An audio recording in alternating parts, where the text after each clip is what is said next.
May I tell you a story?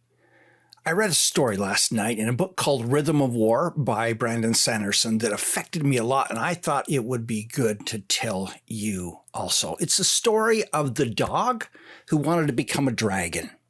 So he sets this goal. This dog sets this goal. He wanted to become a dragon. He said, I've got to do three things. Number one, I've got to get scales like a dragon has. Number two, I've got to learn how to talk like a dragon does. And number three, I've got to learn how to fly like a dragon does.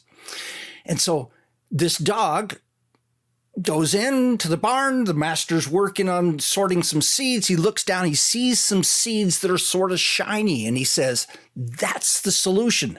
And so he borrows some of those seeds and walks alongside his master, digging and then putting a seed in and digging and putting a seed in and digging it. And pretty soon he goes out every day and he figures out how to pick up a watering can with his teeth. And he goes out and he waters them every day. And eventually they grow and eventually they come up and he harvests those seeds and he puts them on the ground and goes and jumps in the watering trough and comes back and rolls in the seeds. And so now he's got these shiny seeds all over him. And he says to the other dogs, look, I look like a dragon. And the other dogs laugh at him. They say, no, you don't. You look stupid. Go back to being a dog. The dog put his head down and sort of walked off, and he says, well, if I can't get the scales, at least I can learn how to talk like a dragon. So the farmer, his master, had a toddler and a daughter, and the toddler was learning how to talk. And so the dog would sit there as the daughter tried to teach the toddler how to talk. And the dog would try so hard to make his mouth make those sounds, but he just couldn't make those sounds physically. But he did discover that the daughter was learning how to read and write. And he discovered that even though he couldn't say the words, he could write them with his paws in the sand. And he learned how to do that. And he went to the other dogs and he said, look, I can do this. And he wrote out his name in the sand. The other dogs laughed at him and says, dogs can't read. Dogs have no value in reading. This is just ridiculous. You look so stupid. Go back to being a dog. The dog put his head down and he said, oh, at least I can learn how to fly. Now, he'd noticed that the farmer had a winch system he used to lift hay bales from the ground up into the loft of the barn. And so the dog said, you know, that looks like those bales of hay are flying. And since I don't have any wings, maybe I could use this. And so he watched carefully and he realized that when the little girl pulled down on the rope, it wasn't enough. So he needed to get something that was about his weight. And he eventually went and found a sack that weighed about as much as he did. And he tied it at the other end. And it was, and basically, long story short, he tied that to the winch. And he called the other dogs in and he says, watch, I'm going to fly. And he leaps off the top and the winch system lowers him slowly down to the ground. And as he's going down, he goes, I'm flying, I'm flying, I'm flying. I'm like a dragon. And the other dogs laughed at him and says, you look so stupid up there. You don't look like a dragon. You look just stupid. Go back to being a dog. And he's sitting there and he puts his head down and he goes, oh.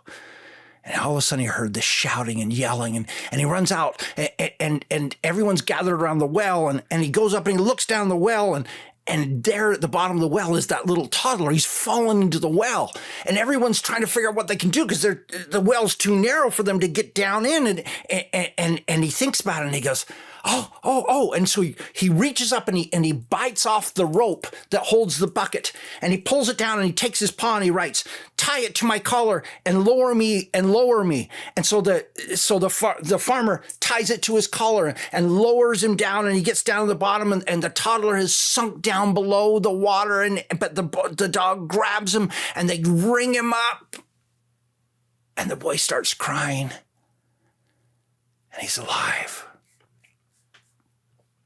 And that night, they took the dog from being the barn dog into the house, and they washed him up and everything else like that, and they gave him amazing dinner, including some of the grain that he had planted and harvested and done all this work to achieve his goals. And he ate some of the boy's birthday cake, and then later on he's lying there in bed in the toddler's bed, and the toddler's arms around him, and he's laying there and he feels so warm and so snuggly, and he says, I wanted to be a dragon. I'm not a dragon. I failed. That's it. That's the end of the story.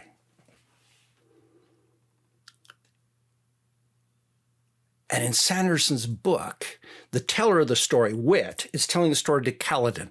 And Kaladin goes, wait a minute, that can't be the end of the story. I wanted a useful story. I wanted something valuable. And Whit says, well, that's the end of the story. I'm an artist. I tell stories. That's the end of the story. And Kaladin goes, no, it can't be. Look, he did all these things. He grew so much. He did these things. But yes, he didn't achieve his goal of becoming a dragon. But he learned how to use tools. He learned how to write. He learned how to read. He learned all these things. He says there has to be a different ending to this story. And Whit goes, no, there's not. And then Whit says something like this. Let me just see if I can find it here. He says, any meaning, Whit said softly, is for you to assign, Kaladin. I merely tell the stories. Have you finished your stew yet?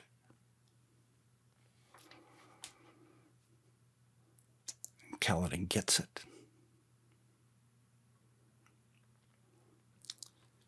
Sometimes in our goal to achieve this goal, when we achieve this goal, we set this goal here, we hit this goal, we feel like a failure because we didn't get this goal.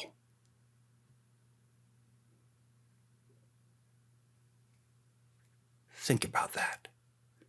How does that apply in your life? And finally, Kaladin says, tell me the real ending of the story.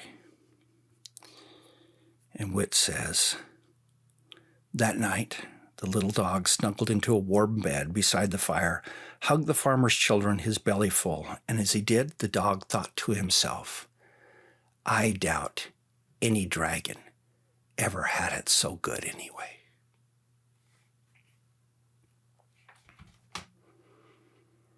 Like Whit, I'm going to tell you the meaning you assign to this story is up to you. I'd like to know what that meaning is for you.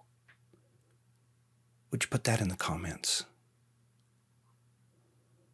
Think about this story. There's a lot to be gained from it. I'm looking forward to seeing what it means to you. This is Don Crowther saying, just go do this stuff.